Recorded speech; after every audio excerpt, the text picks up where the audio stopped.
Colo sus pe un deal frumos. Colo sus pe un deal frumos, unde-i cerul luminos, într-un leagăn stă culcat fiul Maicii înfășat. Leagăn verde, legănel, tot din lemn de pătinel. Leagăn verde, legănel, tot din lemn de pătinel.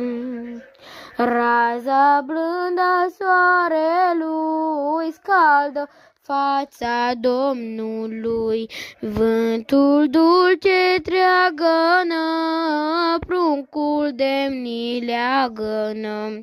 Leagăn verde, legănel, tot din lemn de pătinel. Leagăn verde, legănel, tot din lemn de pătinel.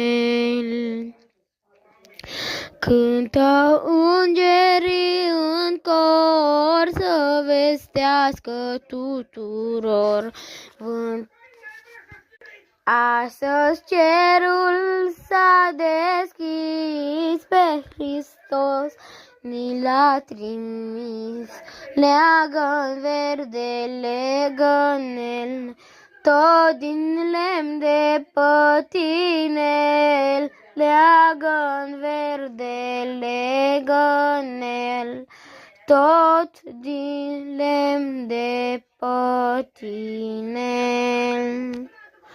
Aceasta a fost colinda care v-am cântat-o pe ziua de azi. Dacă mai vreți o colindă să vă cânt, puteți să-mi scrieți în comentarii și să-mi scrieți dacă v-a plăcut cum am cântat și dacă cânt bine. Pa!